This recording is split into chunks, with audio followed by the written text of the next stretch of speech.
O sea, Jesucristo es anarcocapitalista y el diablo es liberal, ¿no? Esa es una de mis frases favoritas. Jesucristo es anarcocapitalista. O sea, había leído Adam Smith. No, no, él fue predecesor así de Murray Rothbard. ¿Por qué? ¿Por qué? Buenas noches, tengan todos ustedes. Estamos aquí en el Instituto Sociedad Abierta desde Cusco y vamos a iniciar un pequeño evento aprovechando la visita de nuestro buen amigo Rafael Aita. ¿Qué tal? Más conocido como Capitán Perú, que todos ya lo irán conociendo. Así también a nuestro querido miembro, a nuestro Luisinho, nuestro miembro más joven de Sociedad Abierta. Bueno, muchachos, buenas. Hoy día que es un programa especial, porque no es necesariamente relacionado a pie de página, pero vamos a hablar un poquito de realidad nacional, historia política, no solo del Perú, sino también del Cusco y de bastantes temas relacionados ya sea con la tradición o con la libertad, ¿no? Así que por ahí vamos a ir. Genial. Bueno, en general el evento está centrado en poder mostrar una evaluación de lo que han sido prácticamente estos 200 años de República. ¿Qué logros hemos tenido? ¿Estábamos mejor antes? ¿Qué cosas realmente podríamos ver como las mayores diferencias? ¿Qué partes podemos rescatar de esta etapa republicana o condenar, dicho sea el caso? ¿Y qué sería lo que viene para los siguientes años de nuestras queridas repúblicas sudamericanas? Rafael. Sí, claro. Si comenzamos a analizar pues, los números fríos y duros, nos encontramos que durante los primeros 20 años de República tuvimos 9 presidentes y 5 constituciones. Ya eso te dice bastante, ¿no? Te habla de una anarquía total, de un desgobierno, una falta de rumbo, una falta de norte. Los que encabezaron la independencia, en la gran mayoría de casos, salieron del Perú totalmente decepcionados, partiendo por José de San Martín. El mismo Simón Bolívar salió renegando del Perú y después nos declaró la guerra de la Gran Colombia. Sucre participa en la guerra también contra el Perú. Y de los que se quedaron o estuvieron acá, muchos también se pasaron al bando realista, ¿no? Tenemos que de repente el caso más conocido es Bernardo de Torre-Tagle. Torre-Tagle hace la proclama de la independencia en Trujillo, en diciembre de 1820, y prácticamente independiza todo el norte del Perú con eso. Mismo San Martín dijo ante el Congreso que la independencia nunca hubiera sido posible sin Torre-Tagle. El Congreso nombra a Torre-Tagle como su hijo predilecto y la única esperanza de la patria. Y cuando Bolívar llega al Perú, termina tan asqueado de Bolívar que regresa al bando realista y escribe una carta que se declara tan español como su majestad don Fernando. Y termina muriendo en el Real Felipe, junto con toda su familia, durante el asedio de Rodil. Entonces, tiene pues que mientras que unos salieron del Perú, otros pasaron al bando realista, ¿quién encabezaba el proyecto de la patria? A eso que quería sumarle, creo que esa es una de las causas por las que en el Perú no tendríamos un padre de la patria, ¿no? Gracias. Y adicionalmente algo que, ya que estamos en Cusco para aprovechar, ¿no? ¿Cuál habría sido el destino del Cusco en caso no se hubiera creado Bolivia? Porque creo que cuando cada uno de nosotros puede viajar a La Paz, ve un centro económico fuerte, ¿no? De toda la zona altoandina. Pero en la época virreinal, pues el centro económico de todo el continente en gran medida también lo era el Cusco. El problema es que esta etapa republicana para el Cusco se convierte en una tragedia, ¿no? Hoy no somos ni la sexta ciudad más importante del país. No, dale tú. No, también para sumar un tema del detalle, para dimensionar más o menos también algo interesante con el tema del Cusco republicano. Nosotros pasamos de 40.000 habitantes a 13.000, ¿no? Para 1900 me refiero, ¿no? Iniciamos la República con 40.000 y terminamos el siglo XIX con 13.000. Es una masacre, constantes guerras civiles, enfermedades que se esparcen por la desastrosa por la desastrosa administración que teníamos en aquel momento, y además que la antigua capital del Imperio Inca queda casi como una ciudad periférica de Arequipa, ya ni siquiera de Lima, ¿no? Es algo trágico lo que sucede aquí en el Cusco y en parte algo que también podría decir, ¿no? Agradecer muchas veces nosotros a veces como cusqueños nos peleamos a veces con personas de la selva, con personas de origen aymara o con personas acá de zonas de provincias altas.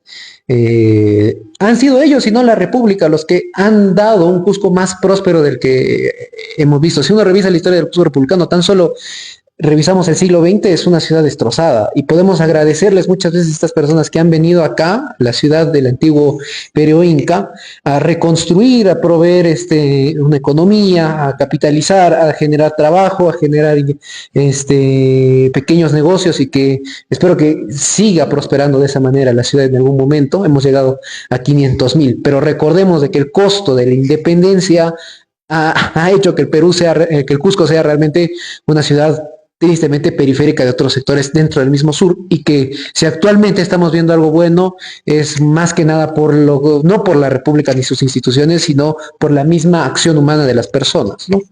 Así que si quieres responder también. Sí, claro. En complementar lo que mencionas con el problema que tuvo Cusco durante la independencia, y es que, y esto me disculparán porque no les gusta mucho a los cusqueños que se los recuerde, de repente ustedes sí, pero a los demás no, y es que la independencia se realizó a pesar de Cusco. Cusco era realista. Cusco fue la última capital del virreinato del Perú, entre 1821 y 1824. Cuando San Martín llega a Lima, la Serna muda la capital del virreinato a Cusco y es recibido por el alférez real de los incas y por el consejo de los 24 electores de las 12 panacas, con una procesión, ¿no? Con gran alegría, lo reciben al virrey. Es más, incluso ya una vez en 1824, decretada la independencia y firmada la capitulación de Ayacucho, y con el virrey ya yéndose del Perú y diciendo, mira, ¿saben qué? Aquí ya fue, se acabó todo. En Cusco se nombra un nuevo virrey, Apio Tristán, que asume el virreinato entre el 9 de diciembre y el 31 de diciembre, ¿no? Por menos de un mes. Pero era como que no queremos ser virreinato, ¿no? Queremos seguir siendo realistas. Entonces, claro, ¿qué significa eso? Que cuando se comienza a construir el proyecto nacional de lo que sería el Perú, se hace a espaldas de Cusco. Porque Cusco más bien era los que habíamos tenido que luchar contra ellos para la independencia, para formar una república. Así es. Y el que se dio cuenta de esto fue José de San Martín. Porque San Martín vio que el Perú no iba a ser una buena república. Y por eso propuso una monarquía.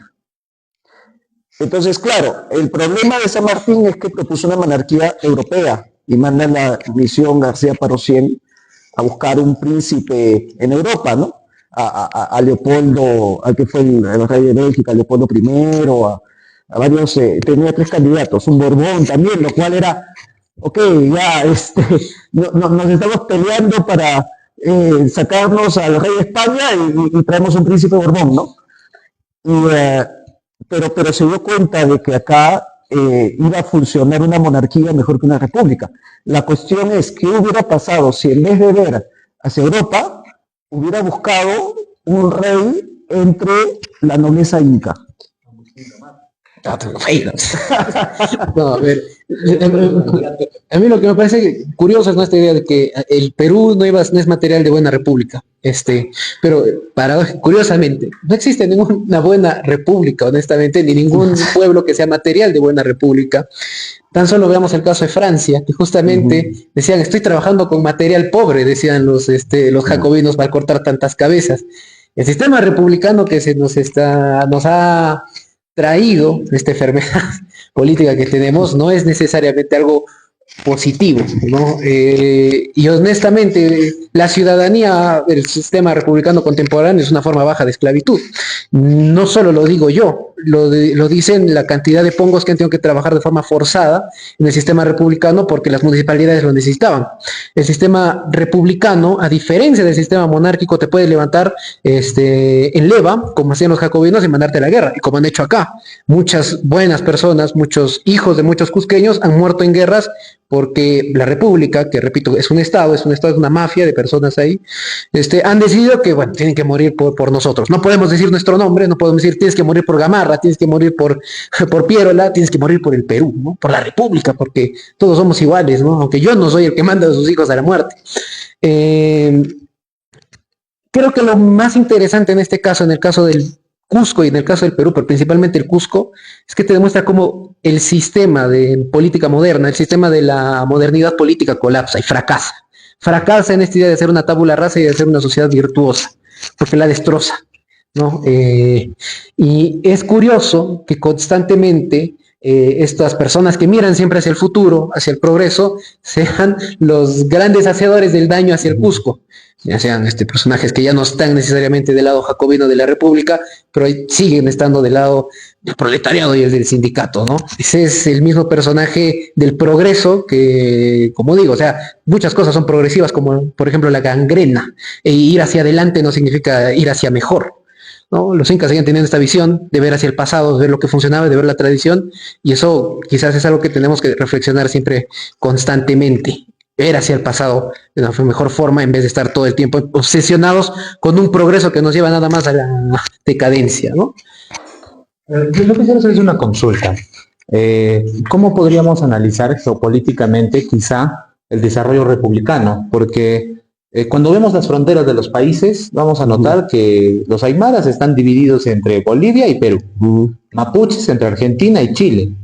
Quechuas vamos a estar desde Colombia, Ecuador hasta Argentina, ¿no? O sea, hay todo un divisor de las poblaciones o etnias que se les llama originarias, ¿no? Entonces, en ese sentido, ¿no sería que la República ha sido quizá incluso más colonial en ese sentido que la parte virreinal, que tenía nobles, digamos, indígenas que permitían que existía un sistema de poder paralelo, sistema judicial paralelo, cosa que ya no se da en la República, ¿no? O sea, todos los juicios son en español y el 90% de la población ni siquiera habla de español, o sea, es un sistema al que no puede acceder el común de la gente, aunque esté justificado en las grandes mayorías. Y eso también a nivel local, ¿no? Porque ¿qué rol tendría dentro de la venganza quizá de las propias élites que van construyendo esta historia republicana, debido a que las zonas más beneficiadas del proceso de desarrollo siempre ha sido pues Lima y el norte? El sur ha estado constantemente en pérdida económica, y si lo vemos incluso históricamente, el Cusco, cuando nace la República, el Perú son 8 departamentos. O sea, el Cusco era hasta Madre de Dios. Será una gran franja que involucraba Purímac, parte de Moquegua. Y ya también esa etapa republicana lo que hace es dividir territorialmente por iniciativa de los hacendados, ni siquiera de las poblaciones. Los hacendados se van creando nuevas identidades, tanto hoy en día que en Curahuasi, en Abancay, que eso antes era extensión de Anta, pues hoy en día tienen una identidad, entre comillas, chanca, siendo que esa zona era de clara influencia quechua. Entonces se va creando toda una serie de mitos que lo que tienen en común en general, podría decirse, es a debilitar esta presencia, digamos, del liderazgo que existe en esta zona del sur, al menos de parte de Cusco, ¿no? Si ha habido eso, tal vez no, tal vez los eventos de Iquitos también, si lo podrían comentar, el momento que Iquitos quiso dejar de ser parte del Perú, ¿no? Sí, de repente para responder esa pregunta tenemos que remontarnos a ver cómo es que se formaron las fronteras. Y cuando surgen los movimientos de independencia, se buscó el principio de Uti Sidetis, que venía de las fronteras que se crearon de los virreinatos, ¿no? El virreinato de Nueva Granada, que se creó en 1717, el virreinato de Río de la Plata, que se creó en 1776. Y más o menos ya, pues, del Río de la Plata es que viene Argentina, de Nueva Granada, que viene Venezuela, Colombia, Ecuador, pero ahí surge el problema, porque la creación de estos virreinatos y de las audiencias dentro de los virreinatos no tenían una intención política, no tenían intención de crear fronteras políticas. Entonces, por eso no involucraba el sentido de pertenencia de una etnia. Y el ejemplo clarísimo de esto ocurre con Jaén y Maynas. Y es que Jaén y Maynas pasan a ser parte de la audiencia de Quito, sin embargo, por una facilidad administrativa. Digamos, si tú vives, no sé, en Cajamarca, en Amazonas, en San Martín, es más fácil hacer un trámite en Quito que venir hasta Lima. Entonces decían, ok, ya, tú quieres hacer tu trámite o quieres presentar un recurso legal, ya, vas a ir a Quito. Pero eso no significa que eso se transforme en ser parte de una nación. Porque cuando se crea la Gran Colombia, el argumento de Bolívar para reclamar Jaén y Maynas fue que ellos habían sido parte de la audiencia de Quito. Pero no se sentían ni quiteños ni colombianos. Yo creo que una de las deudas que tenemos es no reconocer la peruanidad de Jaén y Maynas, que ellos solos se mecharon, pelearon una guerra por ser parte del Perú. Y en el Perú nunca esto no se habla, ¿no? Se habla de Tacna, que también obviamente tuvo toda una época de resistir el proceso de chilenización, que lo cual está bien, pero sucedió algo muy similar con Jaén y Maynas. Ellos pelearon para ser parte del Perú porque se sentían más peruanos que quiteños, pero administrativamente habían pertenecido a la audiencia de Quito. Entonces, durante el siglo XIX hubo toda una serie pues, de guerras que terminaron desangrándonos y generando también una inestabilidad política. Recordemos que a la Mara se le hace el golpe en plena guerra con la Gran Colombia, precisamente de Gamarra, con la excusa de que era extranjero y el sujeto está peleando a favor de Perú, ¿no? Este tipo de sinsentido se dio en el siglo XIX. Entonces, el siglo XIX nos desangramos en guerras, golpes de Estado, militarismos, caudillismos, que llevó a retroceder, perder un siglo. El siglo XIX lo perdimos totalmente. A tal punto que si vamos a hablar de fronteras, tú te das cuenta que el primer mapa del Perú republicano surge con Castilla. O sea, mira cuántos años estamos hablando que ni siquiera conocíamos nuestras fronteras. Y tú ves el mapa de Castilla, y toda esta zona que mencionas de Loreto y de Iquitos, ¿no? No tenía frontera. O sea, aparece vacío, ¿no? La frontera llega solamente hasta la parte de Cajamarca y esa zona no está delimitada. ¿Y eso sabes hasta cuánto dura? Hasta Leguía prácticamente, porque es lo que le decía. Hasta Leguía. Claro. O sea, Leguía es el presidente que más territorio nacional ha cedido. Sí. Pero yo siempre lo jugué por esto. Yo dije, sí, maldito Leguía que ha regalado en Perú. Hasta que encuentro una frase en donde Leguía dice, yo recibí un país sin pellejo. Sí. O sea, el pellejo de un país son sus fronteras. Claro. Y hasta Leguía no teníamos las fronteras definidas. Pues imagínate el desorden y el caos que eso te va a generar, incluyendo esta creación, ¿no? de una nación que quería ser un estado federado de la Amazonía, que se da, ¿no? Federal de Loreto. El estado federal de Loreto. Entonces, lógicamente, pues, o sea, era una zona que ni siquiera se sabía cuál era su frontera. Era un desorden, pues un caos total. Fue trágico el siglo XIX en muchos sentidos, ¿no? El desarrollo que siempre pudo haberse dado es eso, pudo. De todas maneras, yo en lo personal, ¿no? Es algo que quizás me critique, ¿no?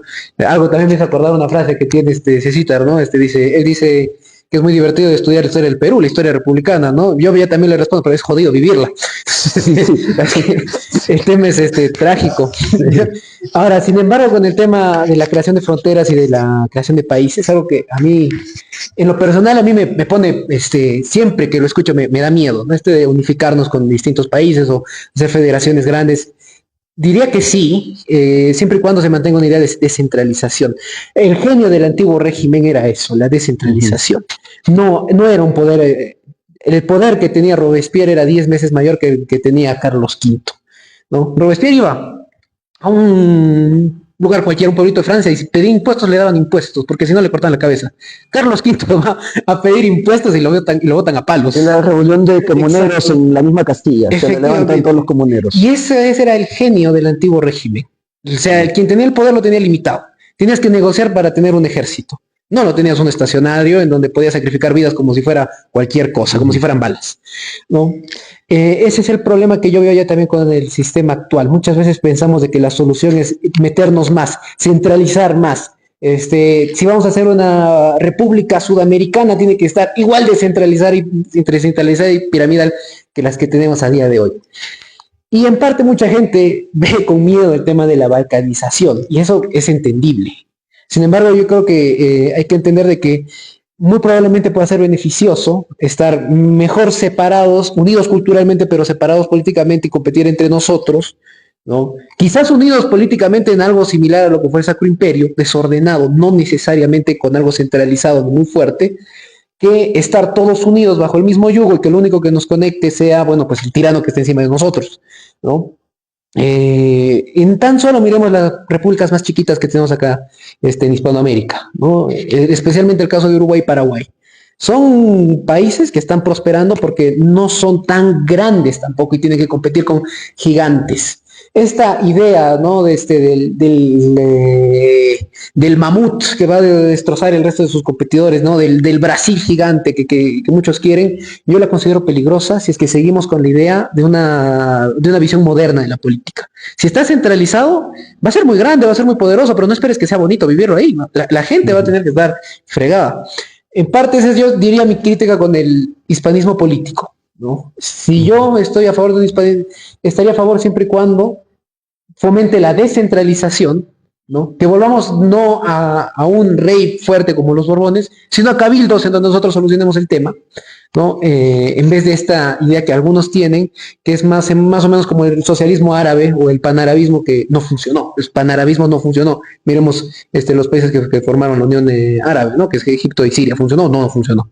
No debemos hacer lo mismo acá. Debemos hacer descentralizar. Ese es el punto que debemos llegar. Al Cusco lo que le fractura, le sigue fracturando a día de hoy, es el tema de la centralización. Tenemos que ir a otra ciudad a hacer nuestras cosas, ¿no? Inclusive si tú eres de una comunidad acá en el Cusco, tengo que irme a la ciudad del Cusco para hacer mis negocios y lo necesario para temas administrativos, cuando no debería ser así. Siempre que descentralicemos poder y que el soberano, esa fantasía que tantas muertes trajo Jean Baudin, no, ese soberano esté más controlado, en lo personal yo considero que seríamos un mejor país, ¿no? Una mejor sociedad, más descentralizada. No necesitamos grandes territorios conquistados, lo que necesitamos es nada más que funcione y que esté la gente cómoda en donde vive, ¿no? Eso es algo interesante que yo podría ver, una crítica que le podría hacer quizás a algunos sectores del hispanismo político.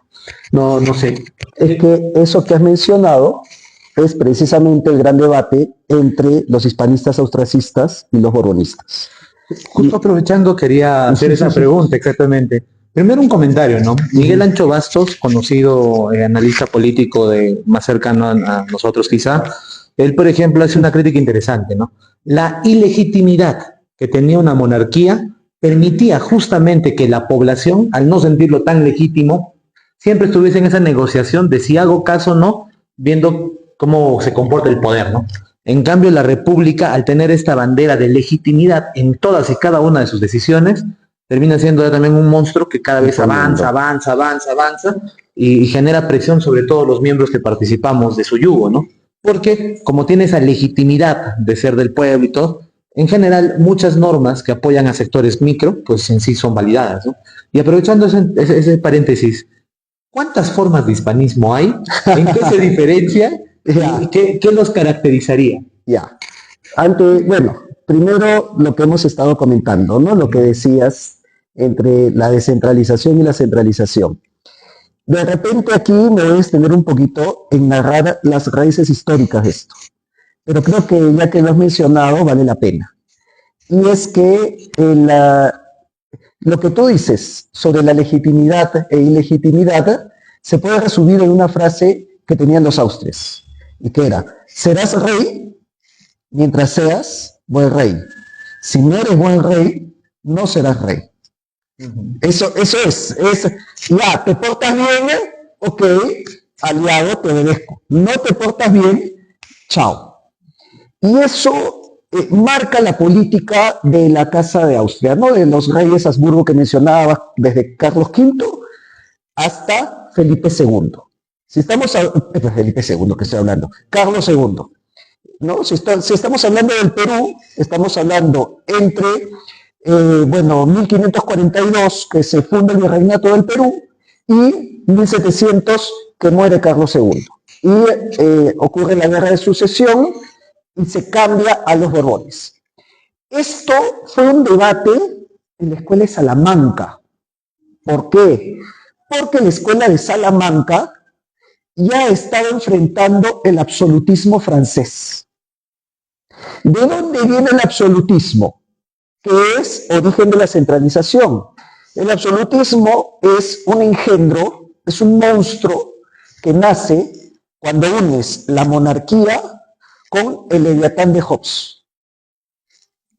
Entonces, cuando Hobbes, con el Leviatán, que el Leviatán vendría a ser pues el tratado más importante de política moderna. El sujeto que arma lo que es el Estado moderno. Claro, su justificación, su legitimización. Su legitimización es en la soberanía, correcto. También, sí.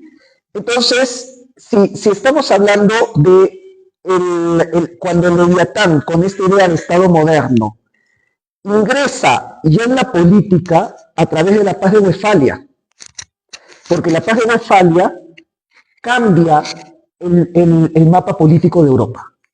¿No? La Paz de Westfalia, que curiosamente, en teoría, era entre los españoles, los holandeses y los alemanes, termina siendo diseñado por los franceses. Richelieu, Mazarino, ¿no? Y lo que configuran es la estructura del Estado moderno basada en la soberanía. Es un tema interesante. Yo diría, Hobbes puede que sea el que describe. Si uno revisa Hobbes y habla de Leviatán y del contrato social, Sí. lo que él habla es de algo casi decepcionante. Dice, esto es lo que queda. El hombre es el lobo del hombre. Decepcionado. Él Sí. dice, me gustaría que fuese otra cosa. Sí. Sin embargo, ya también nos vamos un poco más adelante, encontramos gente que celebra este caos, que es Rousseau. Rousseau lo celebra. Él dice, y de hecho, su idea es curiosa del cuerpo político que mata las células si es que se rebelan, ¿no? De todas maneras, creo que el tema de la soberanía de Baudin es lo que le da muchas veces al rey este tema de Estado. Nosotros hemos hecho una pie de página de historia del Estado moderno, ¿no? Y una de las conclusiones a las que yo llegaba, muchas veces con este tema de guerras de religión, es que el Estado moderno nace como una especie de secta burocrática que ha decidido ya no tener rey, ¿no? Y ese es el Estado que tenemos a día de hoy.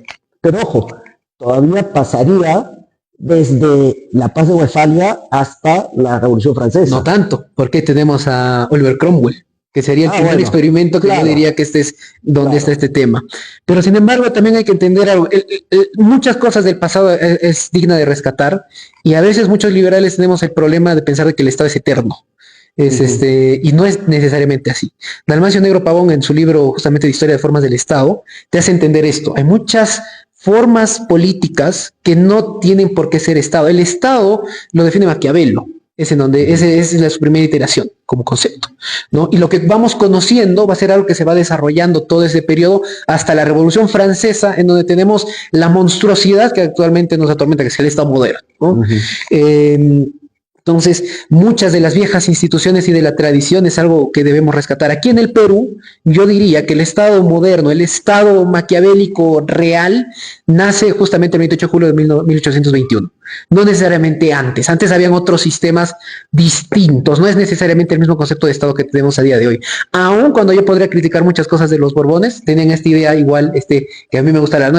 Esta visión del progreso bonita, ¿no? Gibbons habla de que hay una visión de la historia, que es Amigos y Enemigos del Progreso. Y los absolutistas ilustrados tienen esta visión de amigos y enemigos de la historia, ¿no? Yo, como buen monarca, quiero hacer algo más eficiente, alejándome quizás de la tradición religiosa, por eso cambio de cabildos a intendencias, ¿no? Sí, pero los Borbones fueron centralistas. Claro, o sea, bueno, también Francia es de donde yo diría inclusive que nace esta, de forma práctica, la forma de la tiranía. De hecho, en el pasado, monarca y tiranía eran conceptos antagónicos. El mismo Juan de Mariana. Francisco Suárez, el tratado sobre el tiranicidio. Pero de hecho, pero para hablar, ¿no?, de que tanto los liberales gustan, ¿no? Juan de Mariana dice de que los vicios de la tiranía son impropios del rey, del monarca, ¿no? Podremos ver de que hay instituciones que son distintas. Chesterton también tiene esta idea, ¿no?, de que no tenemos que tocar instituciones que no sabemos de cuál es su función. No cortes la valla si es que no sabes de para qué sirve.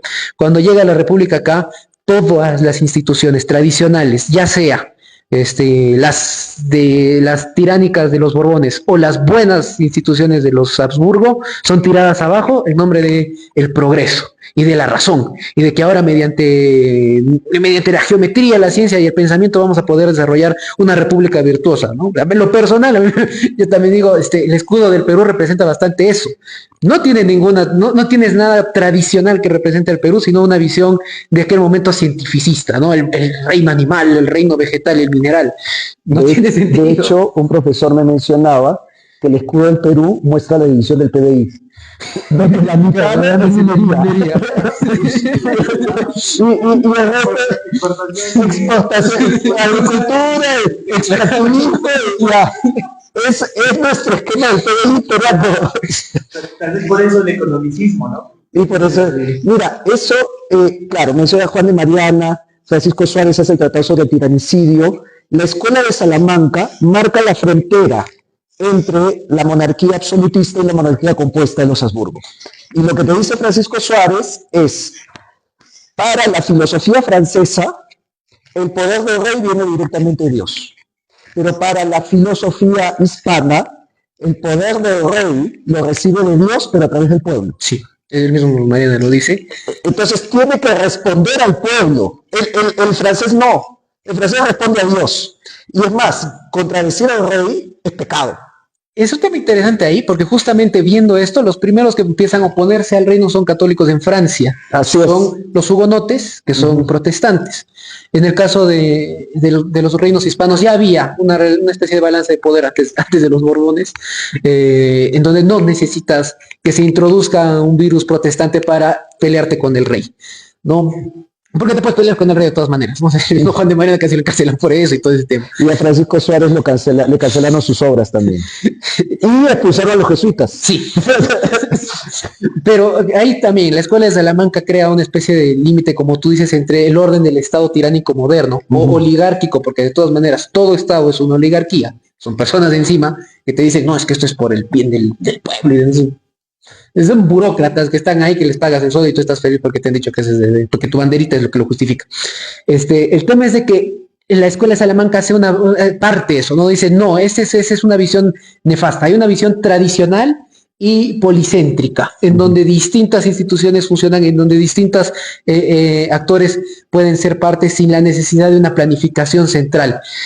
Justamente tienes a la visión económica de la escuela Salamanca, es la que tú verías como una especie de error para ya también Jean-Baptiste Colbert en Francia, que es el que impulsa un mercantilismo, pero por 1000%. O sea, había prohibiciones, tú no comprabas, por ejemplo, la ropa en el taller específico que te tocaba por distrito, ¿no? O sea, eso ya casi parece una planificación soviética. La economía funcionó, efectivamente no funcionó.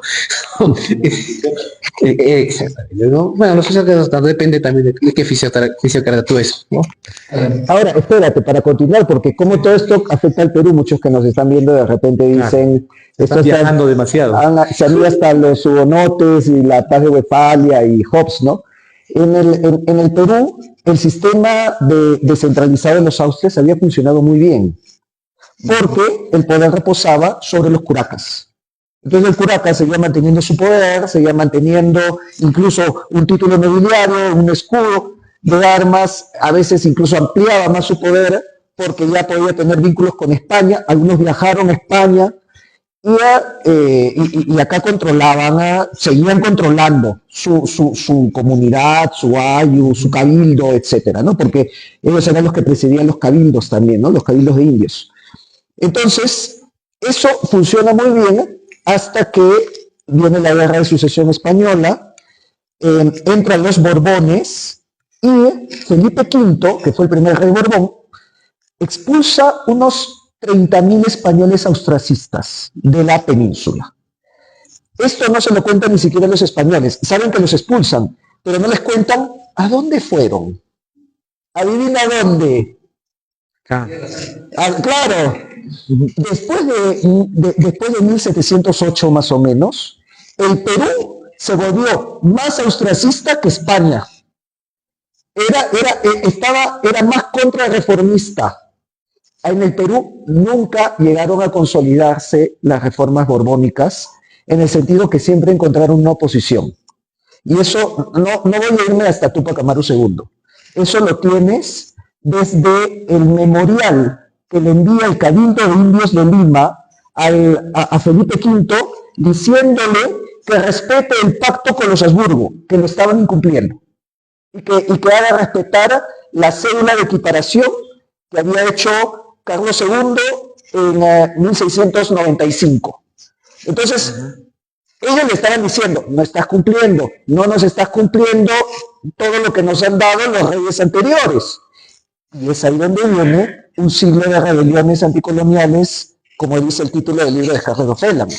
La rebelión de Huarochirí, la conspiración de Lima, Juan Santos Atahualpa, Túpac Katari y todo eso termina desembocando en José Gabriel Túpac Amaru. En lógica progre que digamos, no es una revolución, son reaccionarios. Es un contrarreformismo. No, son reaccionarios. Son reaccionarios.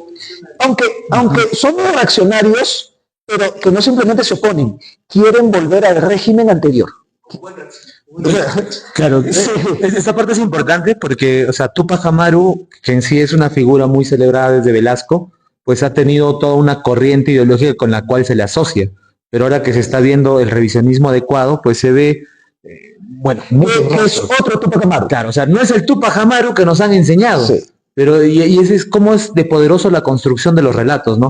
Justo en la parte que hablaban de descentralización, ahí también por eso se me ocurría, entonces, ¿cuál debería ser nuestra posición frente a un proceso natural que pasa en las naciones hoy en día, que creo que se da en esta búsqueda de obtener poder para competir en el tablero geopolítico? La unificación versus la descentralización o digamos estar separados, pues juega en contra. El Perú, o bueno, todos los países hispanohablantes, de poder unirse, estaríamos en 4 continentes que estarían comerciando y sirviendo de puertas para que los propios productos de los propios países llegaran a los países más desarrollados de forma más rápida, generando rentas para todos aquellos que ya hablan el lenguaje y que podrían abastecerse de cualquier innovación dentro de ese territorio sin mayores problemas, ¿no? Entonces, si dentro de esta generación de la lucha geopolítica nos obliga también a pensar a formas de alianzas que nos permitan, ¿no? O sea, poder conversar mejor. Pero ojo, no quiero dejar tu pregunta en el aire, Ajá, porque esto lleva a los tipos de hispanismo. claro. Y acá ya hemos mencionado 2, austracista, borbónico. Y bueno, claramente, sin necesidad de ponerle nombre, pero lo que se está diciendo es el hispanismo austracista, totalmente descentralizado, y que abarcaba una amplia geografía, pero con un poder que se repartía entre todos los curacas para manejar ello. Por otro lado, tienes el hispanismo borbónico, el cual en el Perú no lo he encontrado, fíjate. En el Perú yo encuentro mucho más austracismo de repente porque en el Perú las reformas borbónicas nos arruinaron. Lo encontré en Argentina. Obviamente los argentinos aman las reformas borbónicas Yo con ellos. porque ellos nacen con las reformas borbónicas, ¿no? Y en cierta manera, una hispanista más ilustrado, más laicista, o sea, ilustrado en el sentido de la ilustración más moderno, tiende a ser más borbónico. En España lo aman a Carlos III. Es que Carlos III fue el que expulsó a los jesuitas y que buscaba una modernización del Estado haciéndolo más laico. Acá amamos a Carlos II. A Carlos III no lo queremos, porque para nosotros Carlos III nos quitó a los cerebros del Perú, que eran los Dividió el jesuitas, territorio también. y dividió el territorio. Carlos II en España lo tiene como el hechizado. La decadencia del imperio es Carlos II. Acá su cuadro está en la catedral. Sí, esa es esta visión que menciona Gibbons, ¿no? De amigos y enemigos del progreso. Justamente ese es un tema interesante, ¿no? Que en la historia republicana también se da muchas veces, especialmente aquí en el Cusco, cuando se habla de la intelectualidad de finales del siglo XIX. Clorinda Mato de Turner, ¿no? El ejemplo del libro de el padre Orán, ¿no? Esta idea de no, es que estaban atacando a aquellos que nos han hecho daño. Y la visión que se tiene es enemigos del comerciante, el cura y el juez de paz, ¿no? Esos son a los que se les suele en esta visión, en ese momento, al enemigo, ¿no? Que hay en ese momento del progreso. El enemigo del progreso es el cura, ¿no? El enemigo del progreso es ese comerciante que cómo puede estar ganando dinero con su propio esfuerzo. ¿Qué cosa es lo que debemos hacer? Ser más racionales, más intelectuales, ¿no? Por eso... Más racionalistas. Exacto, más cercanos a este pensamiento geométrico de la sociedad, en donde por eso para ellos la desigualdad es un problema, porque sacan este concepto de las matemáticas, lo desnaturalizan y lo meten en las ciencias sociales de forma crítica, ¿no? Porque hay que hacer como decía Augusto Comte, ¿no? Tenemos que hacer una física social, ¿no? Y bueno, no funciona, la arruinaron. No, lo que nos deja la intelectualidad del Cusco de ese momento es una visión ya también opuesta a nuestras tradiciones muchas veces, ¿no? O sea, ¿cómo vas a ir a hacer por ejemplo, tu peregrinación al Señor de Coyoriti si desprecias tanto al cura como se hacía en ese momento, ¿no? No es positivo estas visiones de amigos y enemigos del progreso, ¿no? Los amigos del progreso muchas veces terminan siendo los que más hacen hacer una decadencia en sus países.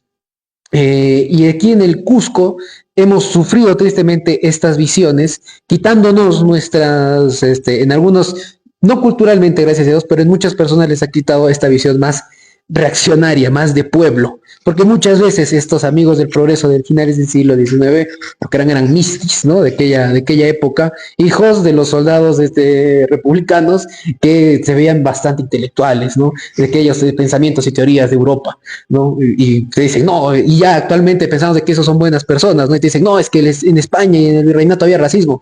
Los padres del racismo peruano son justamente de ese periodo, son personas que han visto la frenología en Italia y que dicen hay que catalogar a las personas en cómo se ven, ¿no? Y vamos a decir que esas son sus características también espirituales y por eso las vamos a criticar. Y por eso tenemos a inicios del siglo XX personas como Francisco García Calderón en Democracias en América, que habla pestes del mundo indígena, ¿no? O personas que ven el mundo andino y barroco como algo atrasado y algo que debemos demoler porque su raza está mal y está condenada, ¿no?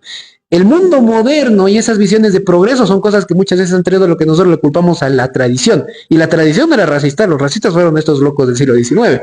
No, la tradición no era opresora. Opresor es el que manda al pongo a trabajar en la municipalidad gratis, porque ese es el deber republicano, ¿no? Ese es algo que tenemos que ver. Mucho se ha distorsionado la historia, ¿no? Revisión actualmente es una palabra que muchos historiadores odian, ¿no? Dicen, no, el revisionismo porque se asocia a escuelas más cercanas a temas como el neonazismo. Es peyorativa. Ajá. Pero revisión es lo que el historiador hace constantemente. La cosa que no debemos hacer es distorsión. Cuando uno distorsiona la historia y te pone temas que no son, como que el racismo, no, el racismo, señores, está acá. Revisen el siglo XIX y el siglo XX, ¿no? Cuando te pones a ver, la distorsión es un problema, ¿no? Hay que revisar la historia, aprender de nuestro pasado, como, bueno, se ve en los incas, ¿no? El frente es el pasado, ¿no? Así que ese es un tema interesante, no sé. Yo quisiera consultar algo a partir de tu comentario.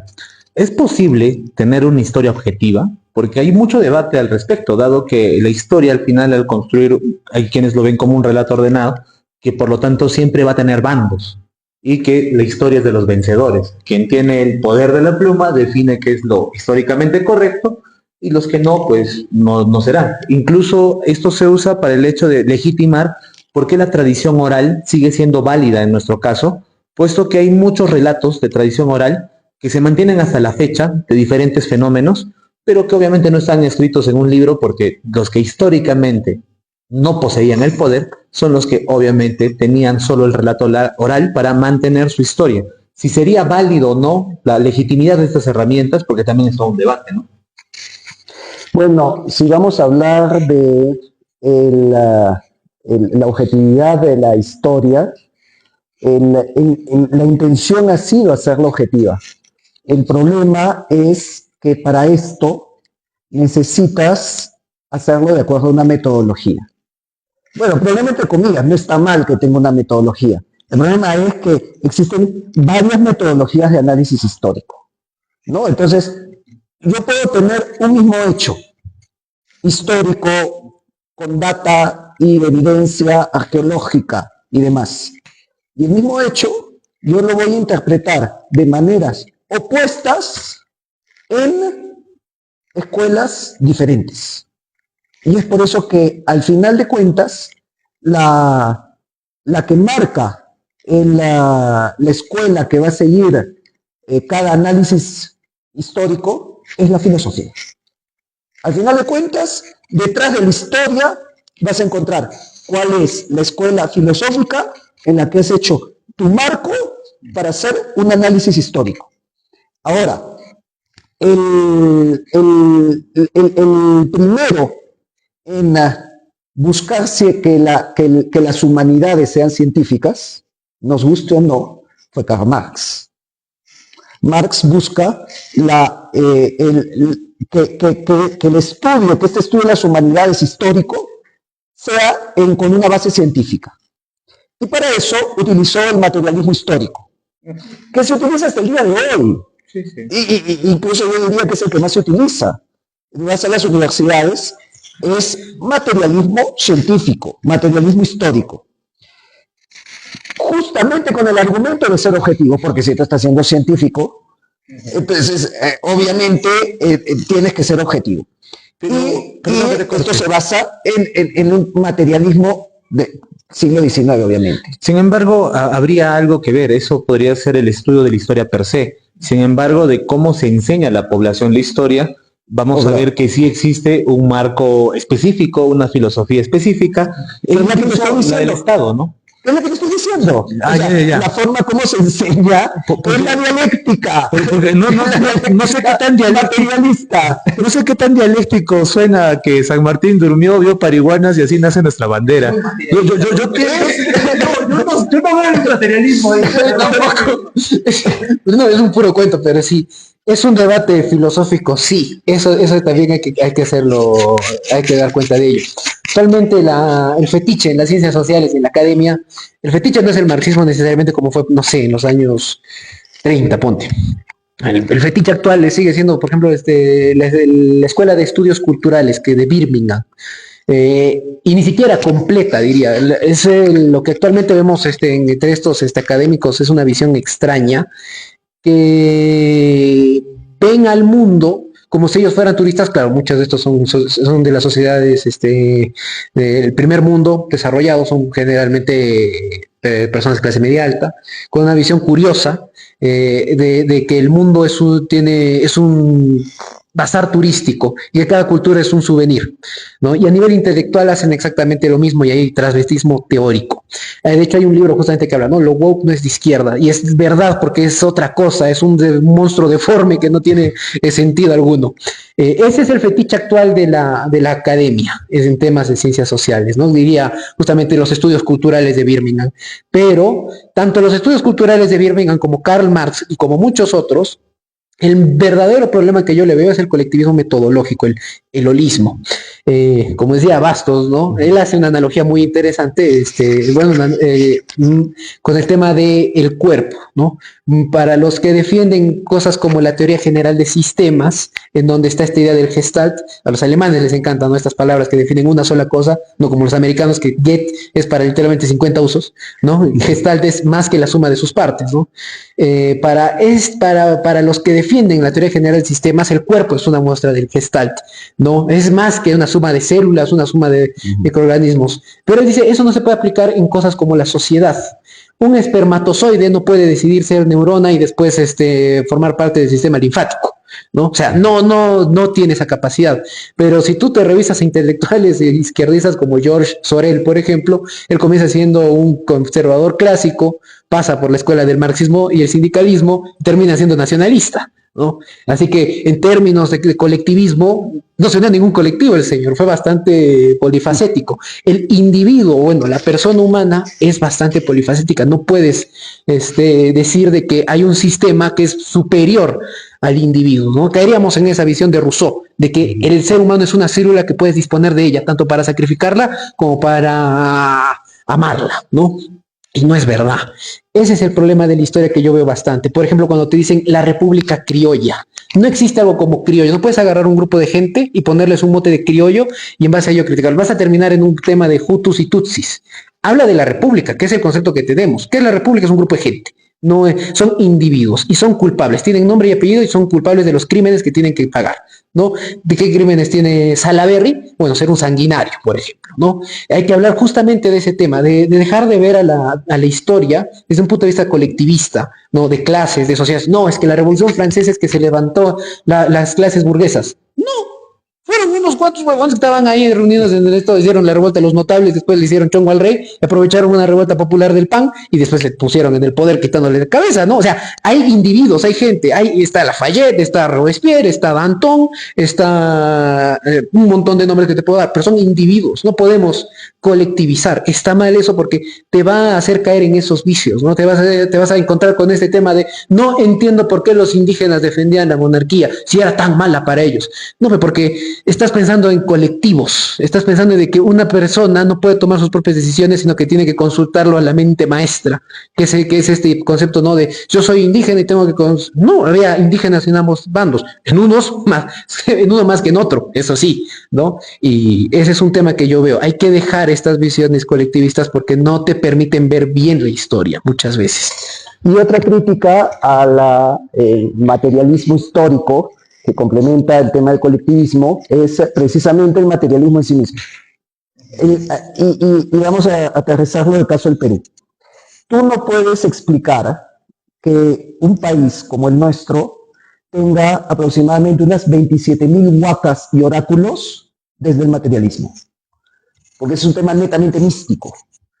El materialismo te va a decir que es una cuestión cultural y que incluso se utiliza el oráculo para colocar su poder. No, de hecho, hasta lo ponen mal, porque miremos el caso de Chavín, donde han puesto el sacerdote de Chavín como si fuera un villano de Batman, así todo mal. Y que utiliza el oráculo para ejercer una opresión sobre... Ya, a esas distorsiones que da el materialismo no puedes explicar lo místico desde lo material. Y el Perú es un país místico. Ahora, hay algo que también quería añadir. El problema a veces son los métodos, ¿no? Por ejemplo, el individualismo metodológico parte de que son los individuos los que tenemos ideas. Pero sin embargo, en lo político y el marxismo, su gran éxito, creo yo, ha sido poder poner en bandos hacia las personas. Porque al final del día la mentalidad es esta, ¿no? O sea, si hay 10 grupos en la sociedad, yo tengo que armar mi grupo, que sea el más grande, o idealmente 8, digamos, y hacerlo pelear contra 2. Y ese discurso va a ser temporal, cambiante, en cada etapa de la historia va cambiando, pero es de alguna manera el motor con el cual la historia va contándose, o sea, los fenómenos para llamar a la acción. Y con eso quería plantear, en el caso de la República Criolla, muchas de las críticas van sobre todo a justamente la parte de la representación.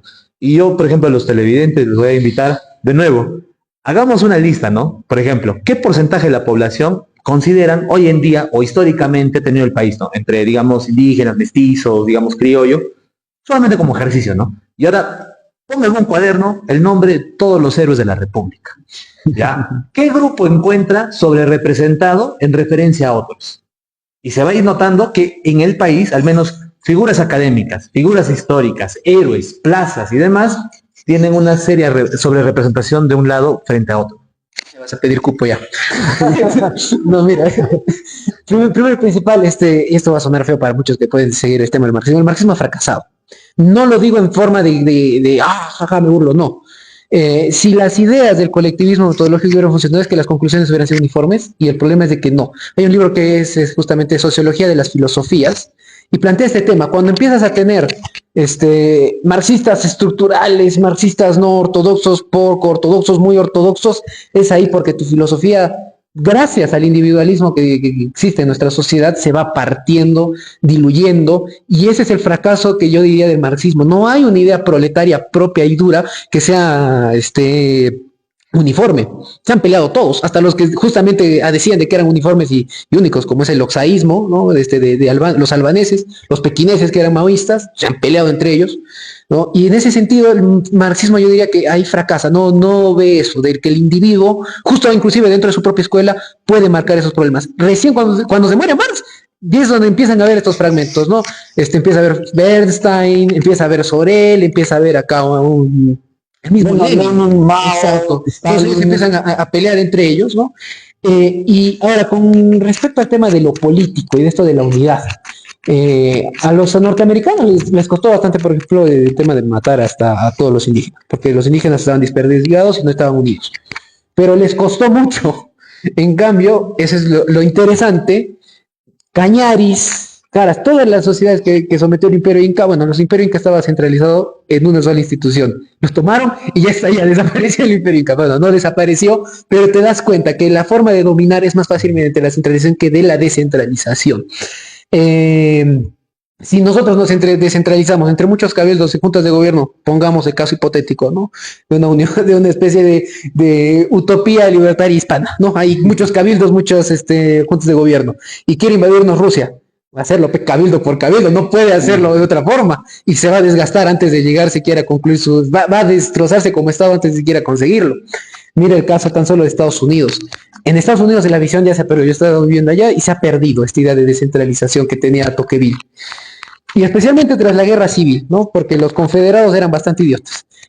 Así que tenían visiones políticas, podríamos decir, de descentralización interesante, pero después se mandaban otras cosas que no eran necesariamente lo correcto. Y no solo en temas de esclavitud, sino en otras cosas más. Así que la visión de centralizar el poder que tienen actualmente es lo que los va a llevar a colapsar. Y ya lo estamos viendo. No todo poder centralizado va a tender a morir. No, por lo menos en temas políticos. La tasa de mortalidad es de 100%. Eso es lo que debemos evitar en nuestro caso, ¿no? Descentralizarnos más. Y también con lo que mencionas, ¿no? De la educación de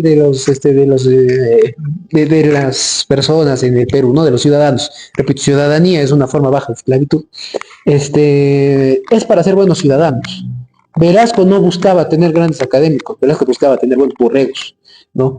Gamarra también, todos buscaban eso, ¿no? Cuando se trata de hacer una especie de educación pública en la Revolución Francesa, la idea no es crear un mundo idílico en donde todos serían racionales, no, prácticamente quieren hacer soldados, y es una visión espartaquista de la educación pública, ¿no? La Kulturkampf que tiene Otto von Bismarck en contra de la iglesia, que ellos eran los que educaban antes a los muchachos. ¿Qué es lo que quería? Él quería tener buenos alemanes que cuando los quisiera mandar a morir, mueran, ¿no? Y lo logró. Tuvo sus alemanes que se murieron, ¿no? En la Primera Guerra Mundial, su sistema fracasó. Y de todas maneras, la educación pública no está creada para tener buenos académicos ni buenas personas, está creada para ser buenos ciudadanos. Que esa es la lógica del Estado. No vas a tener buenos académicos, vas a tener buenos ciudadanos. Ese es el sesgo que tiene, esa es la lógica. La educación pública no está diseñada para que tú seas mejor, está diseñada para que tú seas buen pagador de impuestos, ¿no? Aun cuando no te enseñan cómo hacerlo, es ridícula, curiosamente. Cosa que no funciona en el Perú para nada. No funciona. Somos los peores pagadores de impuestos del mundo. De deserción escolar también tenemos estos temas, ¿no? Quizás está relacionado. Pero eso es lo curioso. No es en la educación pública. Por eso yo, por ejemplo, con el tema del laicismo en el Estado, el laicismo en el Estado, o sea, lo que es quitarse un contrapoder, una institución ajena al Estado que lo controlaba. Pero no, es que el cura va a querer aprovecharse de ti no sé cómo en la educación religiosa. Por eso debemos tener una educación estatal. ¿Para qué? Para que el político se aproveche de ti, ¿no? Y ese es el tema. Lo mismo, por ejemplo, con el Perú supuestamente es un país tan conservador que solo tiene el conocido del matrimonio civil, ¿no? Yo en lo personal, yo quitaría el matrimonio de todos. O sea, el matrimonio civil no tiene sentido que el Estado se meta. Exactamente, ¿no? O sea, hay instituciones que el Estado no debería meterse. Disculpa que te interrumpa, pero lo que mencionas aparece en una escena en donde hablan Iturbide con Maximiliano de Habsburgo, en México, en una película. Yeah. Y cuando Iturbide pregunta, ¿no? ¿Y nosotros para qué necesitamos un rey?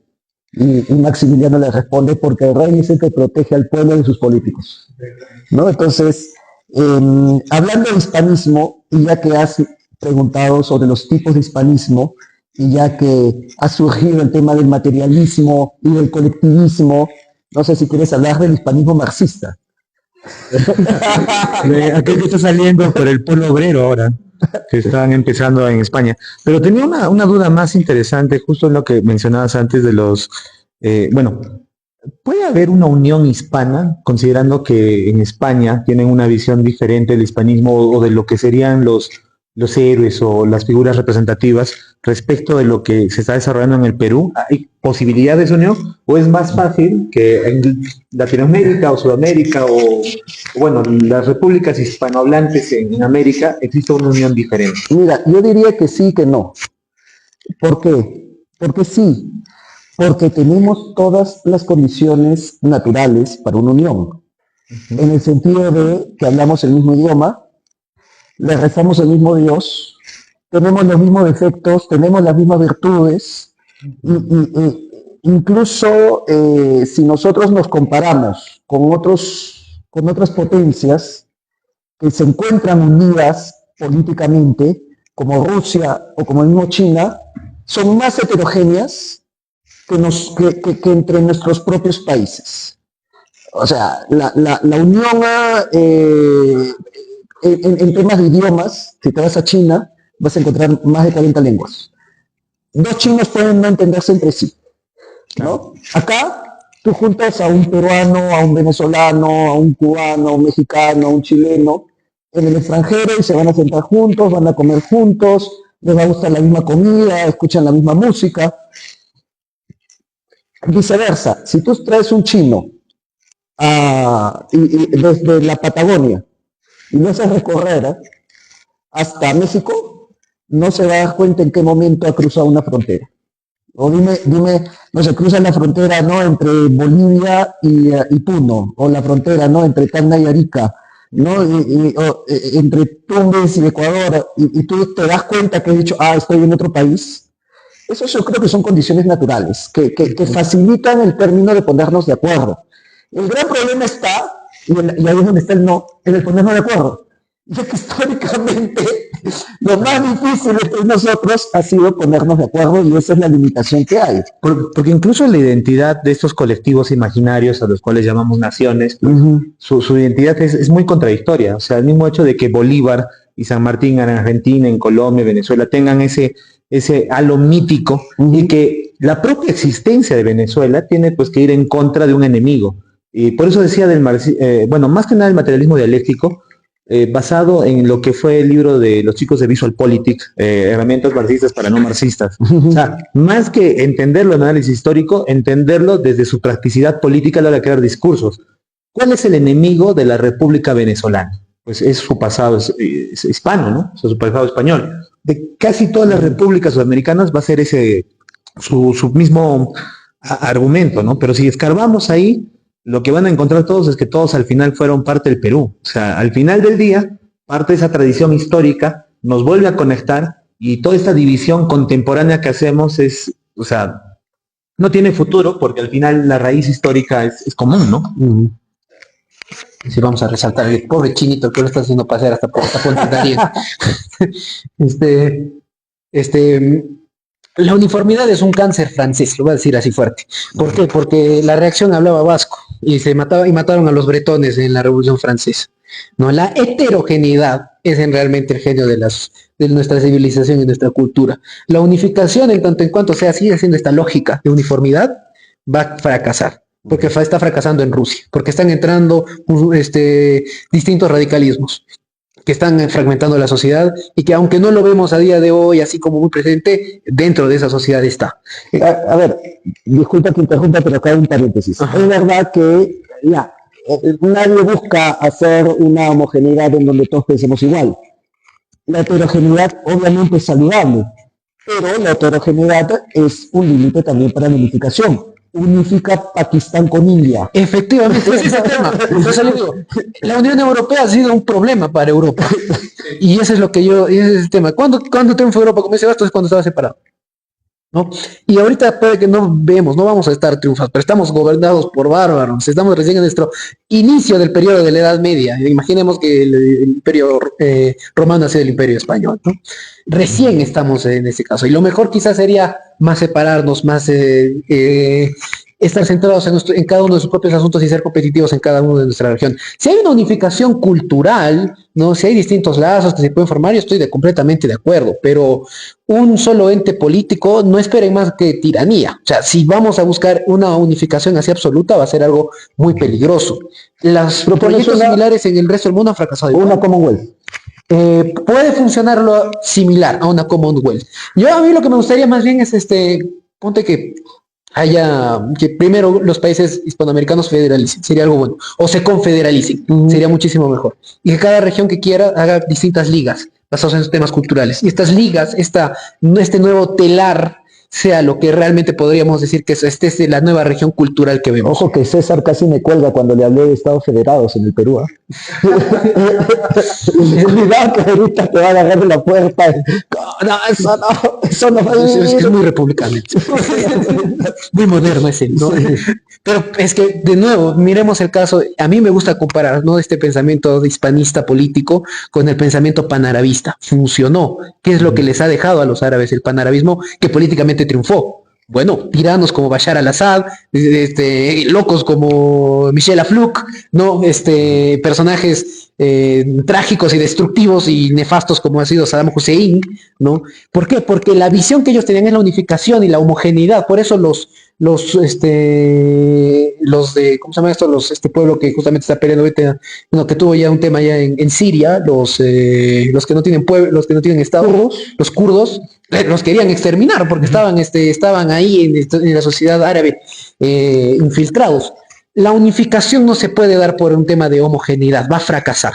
Y como decía este personaje que muchas personas, ¿no? Que muchos conservadores no les puede gustar, que es el padre de la persona que acuña el término, ¿no? De anarquismo, que es se me fue el nombre. No, francés también, se peleó todavía con Marx por cartas. ¿Sí? Marx le dedica la miseria de la filosofía. No me acuerdo ahorita su nombre. Proudhon, como decía Proudhon, la anarquía es la madre del orden, ¿no? O sea, mientras más desordenado, y tú ves que porque gente actualmente con esta visión moderna ve el Sacro Imperio Germano Romano y dice, esto es un desastre, qué feo mapa, pero funciona, y eso es un gran sistema, ¿no? ¿Por qué? Porque es más anárquico, y él mismo en sus últimas notas dice eso, Proudhon. A ver, el sistema tradicional tiende a ser más descentralizado. El Sacro Imperio es un mosaico, como si todas las piezas de rompecabezas las tiradas desordenadamente, pero están unidos por la figura de repente más espiritual que política del emperador. Sí. Porque si hablamos de una anarquía del tipo Somalia, no funciona ahí, ¿no? Yo diría, Somalia es la expresión absoluta del Estado. El Estado sigue siendo un cáncer que no funciona. Exactamente. No hay Estado. Es que el Estado no funciona. Es un parásito que va a llevar a metástasis y que colapsa la sociedad. Es una destrucción por su propia existencia. Es lo mismo que pasó en Haití. Tienes a tiranos como Papá Duvalier. Sí, no sé bien acá. ¿No? O sea, la anarquía, podríamos decir, de Somalia o la anarquía de Haití no es una anarquía dada por un orden natural, es porque el cáncer del Estado al fin colapsó y con ello se llevó todo orden social. ¿Pero tú estás asegurando que el Sacro Imperio era una anarquía? No. No, pues. Pero no es un Estado. De acuerdo. Sí, yo creo que en ese punto medio es el justo medio aristotélico que podríamos encontrar para el funcionamiento de sociedades tan complejas, y que de repente lo que estás diciendo yo lo resumiría en una frase, que es separar sin dividir para unir sin confundir. Que sería algo realmente... Que es no homogenizar, no es unir pero sin confundir. Bueno, entonces... Perdón que te interrumpa, una frase que salió en el documental Hispanoamérica. La verdad une, no uniformiza. Claro, como sociedad abierta que hay muchas orientaciones también de distinto tipo y logramos convivir a veces con esas dificultades, pero se está haciendo parte de la historia. Bueno, ya nos estamos acercando a la parte final, entonces yo quisiera reincidir todavía en la pregunta de todas las formas, tipos y clases de hispanismo que hay, para que todos puedan ver que no es un bloque unificado, hay mucha variedad interna. La segunda sería también a Luis, ¿tú cómo ves que genere esa variedad de posiciones? ¿Que en algún futuro va a generar, hay futuro para el hispanismo desde tu punto de vista o quizá no? Bueno, esas serían las dos preguntas, ¿no? No, a ver, en mi caso definitivamente hay futuro. Creo que se nota, le he dicho, para mí es un futuro ostracista. La hispanidad tiene que ser de acuerdo a cómo lo concebían los Habsburgo, más que los Borbones. De repente, no sé, creo que estamos de acuerdo.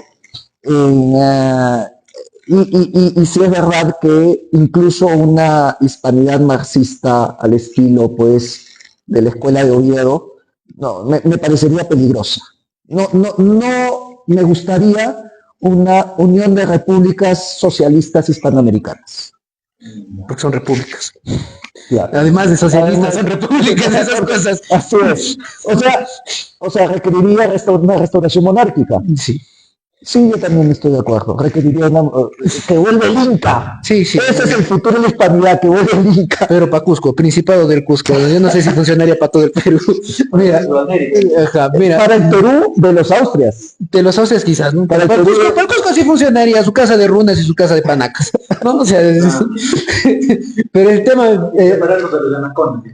Eso es así, sí. No, pero ahora, con el tema del español, sí creo que puede llegar a tener futuro, pero realmente tampoco traten de unificarse. Ese también es algo bueno. O sea, traten de diversificar, de debatir de esto, no les va a hacer mal, y está bien, yo veo que hay. No hay un canon, ¿no? de hispanistas y todo eso. En el caso yo también, que yo quisiera recalcar muchas veces, que ese es el problemático con muchos hispanistas, ¿no?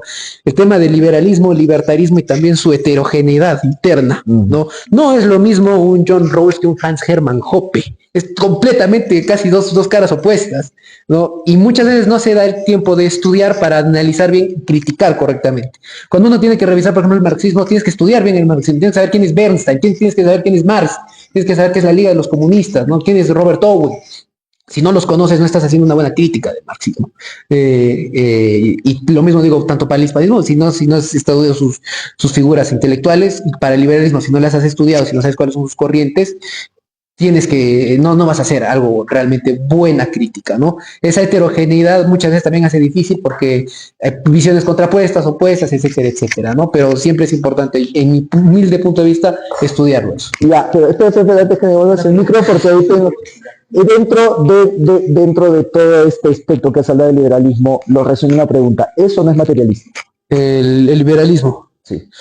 Te respondo con una respuesta que hizo Miguel Ancho Bastos cuando Paco Capella le dijo: tú eres un montón de células porque tú no existes, cuando él dijo que esto no existía sobre la gente. Decía, como yo creo en el alma, no, efectivamente hay posibilidad de armonía en un pensamiento tradicional, no materialista, no necesariamente del progreso, ¿no? O sea, Jesucristo es anarcocapitalista y el diablo es liberal, ¿no? Esa es una de mis frases favoritas. Jesucristo es anarcocapitalista. O sea, había leído Adam Smith. No, él fue predecesor así de Murray Rothbard. ¿Por qué? Yo creo que en esa parte es más fácil de esta forma. El conocimiento académico es muy variado, permite muchas formas de ver. Sin embargo, las personas no siempre podemos estar en todas las disciplinas, áreas, movimientos, etcétera, y conocer la profundidad de cada uno de ellos, ¿no? Sin embargo, yo esta última pregunta dirigió justamente a esta parte. ¿Qué le podrían comentar, ya más que al intelectual, que va a tener todo el mundo para conocer, más bien a quienes ven las actividades como seguidores, ¿no? Y más o menos quieren ver si se está haciendo bien las cosas o no? O sea, ¿qué críticas, por ejemplo, podría haber hacia el hispanismo, pero no al hispanismo académico, sino al popular, por decirlo así, al militante? ¿Qué errores, qué aciertos y qué desaciertos? Que creo que es más importante, por ejemplo, en tu caso, Rafael, para el hispanismo, y Luis, tú, por ejemplo, para el anarcocapitalismo, el liberalismo, ¿no? Así de resumen, como para Coquito, hay que ponerle fin a las siguientes falacias, que son para mí las taras y rémoras que nos han arrastrado. Y el primero ya lo venía diciendo, el materialismo, por eso lo pregunté. Sí. Para mí, cualquier ideología materialista se corrompe a sí misma. porque el materialismo es falaz en esencia. Ya después le explicaré por qué. Fin al determinismo. En eso sí estará de acuerdo conmigo porque el determinismo anula la libertad. Sí. Entonces, cualquier ideología que es determinista, que la ley de libertad no le interesa, porque la libertad es una ilusión. El fin del relativismo, otra metástasis de nuestro tiempo. Sí, No existe una verdad, no existe una narrativa, lo woke, lo progre, lo posmoderno, no existe un centro, cada uno tiene su propia verdad. De repente, ahora con lo que has dicho, el fin del colectivismo, ¿no? El homogenizar a todos como si fuéramos una masa. Si no salimos de esos, vamos a salir una porquería.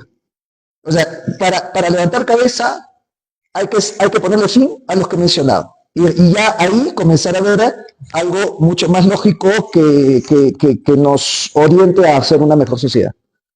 Yo, a ver, voy directamente al liberalismo, que es mi esto, ¿no? Mi escuelita, y les voy a dar con palo, porque yo creo que se puede hacer mucho y no se está haciendo.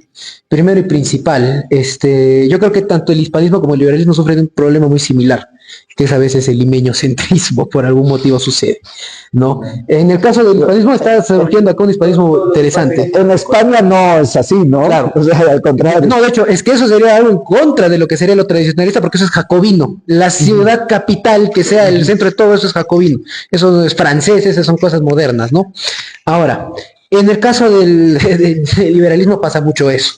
La visión que se tiene del Perú muchas veces se limita a Lima, y yo creo que muchos militantes liberales tienen que quitar eso y estudiar un poco más las regiones para saber cuál es la medida correcta con respecto a los temas liberales, en qué podemos criticar, qué consideramos que es bien, qué está mal, etcétera, etcétera. Ahora, la segunda, que yo creo que es más importante con este tema del liberalismo, pues se me fue, es el economicismo.